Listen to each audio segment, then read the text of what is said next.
Hello everyone, a very good evening to all my viewers, to all my dear students and my dear friends.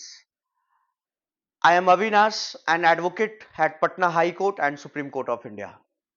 As you know that since last several days we are running this MCQ series, and in this series we are taking up different kinds of questions which have been frequently asked in several judicial services examinations, APO exams, CLAT UG and PG, right?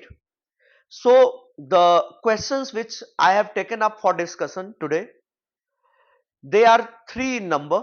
One question is relating to the offense of negligence or culpable homicide or no liability, that you can say, and the second question is about joint liability, and the third question is abatement, right? So we shall be discussing one after the other.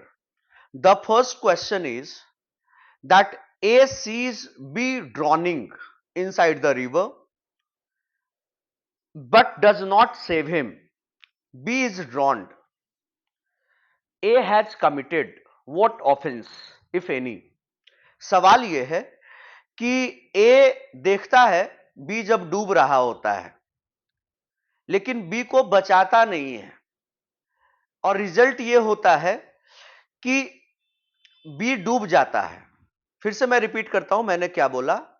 A is watching that B is drowning inside the river but does not take any precautionary measure. He does not go and save him, and the consequence is that B is drowned, मतलब B मर जाता है। तो सवाल अब यह है कि whether A who did not do anything will be held to be liable or not. Options क्या क्या है इसको मैं एक बार बता देता हूं। पहला ऑप्शन है द ऑफेंस ऑफ नेग्लिजेंस, दूसरा है the offence of abetment of suicide, तीसरा है the offence of culpable homicide not amounting to murder, और चौथा है नो ऑफेंस। नेग्लिजेंस, नेग्लिजेंस एक तरह का क्रिमिनल रॉन्ग है, टॉर्ट्स में भी नेग्लिजेंस है, सिविल रॉन्ग के लाइंस पर भी। दूसरा वाला ऑफेंस है abetment of suicide, offence of abetment of suicide. देखिए पहला वाला जो है नेग्लिजेंस, कि दैट द पर्सन, नेग्लिजेंस कब होता है?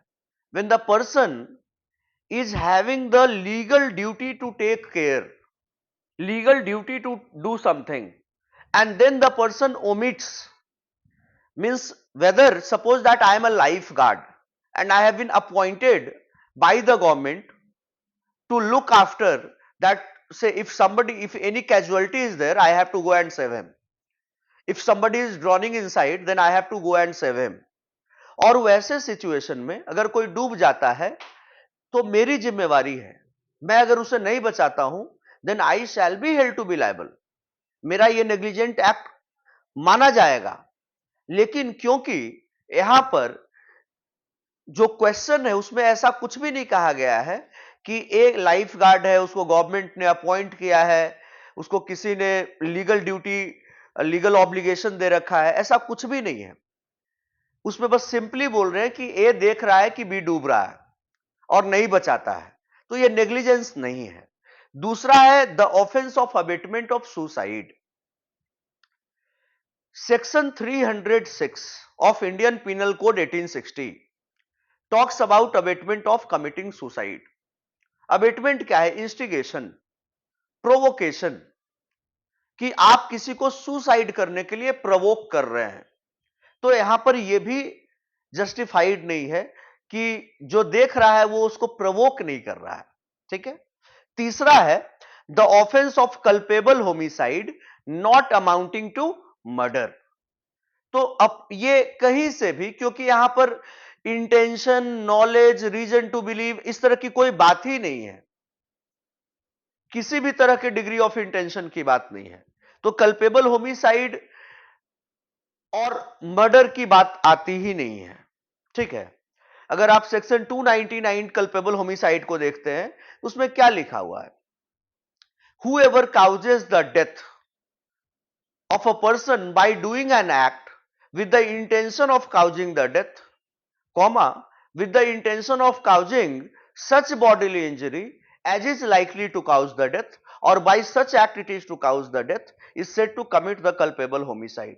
अभी देखो इसमें ऐसा कुछ भी नहीं है, किसी भी तरह का इंटेंशन नहीं है, नॉलेज नहीं है, तो कल्पेबल होमिसाइड की बात ही नहीं आएगी। और जब कल्पेबल होमिसाइड की बात ही नहीं आएगी तो अमाउंटिंग टू मर्डर की बात आ ही नहीं सकती है।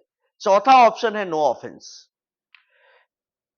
तीनों ऑप्शंस को आप जब देखते हैं, पहला, दूसरा, तीसरा, तो आप एक क्लियर कंक्लूजन पर आते हैं कि पहला, दूसरा और तीसरा नहीं होगा, तो ऑफ कोर्स चौथा होगा, नो ऑफेंस। इसमें कोई लायबिलिटी, जो देख रहा था उसकी कोई लायबिलिटी नहीं होगी। ठीक है, I hope that you have understood it in totality. Second question is that when a criminal act is done by several persons in furtherance of a common intention of all, then each of such persons is liable for that act. Of course, yes. अब पहला option है only for the part of the act done by him, दूसरा in the same manner as if it were done by him alone, तीसरा है for abating such an offense, चौथा है only for conspiracy of such an offense. देखिए, अगर आप judicial services या फिर क्लैट का प्रिपरेशन कर रहे हैं तो आपने सेक्शन 34 जरूर पढ़ा होगा आईपीसी का। सेक्शन 34 में ज्वाइंट लायबिलिटी के बारे में बात कर रहे हैं और उसमें एकदम उसी का लाइन उठा करके दिए हैं, लास्ट वाला लाइन छोड़ दिया इस क्वेश्चन में और ऑप्शन में 4 अलग अलग ऑप्शंस दे दिए। लास्ट वाला जो लाइन है सेक्शन 34 का, वही इसका ऑप्शन है। तो इससे हमें क्या समझना चाहिए, इससे मोरल ऑफ द स्टोरी क्या है? मोरल ऑफ द स्टोरी ये है कि बेयर एक्ट पे हमें ग्रिप बनाना है, हमें अपना कमांड बनाना है बेयर एक्ट पर, क्योंकि बेयर एक्ट ही आपको जज बनाता है, बेयर एक्ट का इंटरप्रिटेशन ही तो करना है। तो बेयर एक्ट में जो शब्द लिखे गए हैं मार्जिनल नोट के साथ साथ जो उसका पूरा का पूरा डेफिनेशन दिया गया है वो आपको याद होना चाहिए, पता होना चाहिए।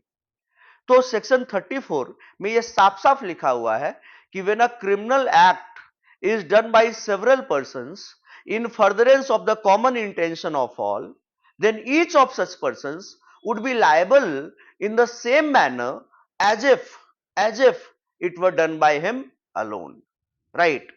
This is given under section 34. So once again this question is very clear. Coming down to the third question, the third question that we are going to discuss for today, that question is: A instigated B to murder C, who refuses to do so, A is guilty of.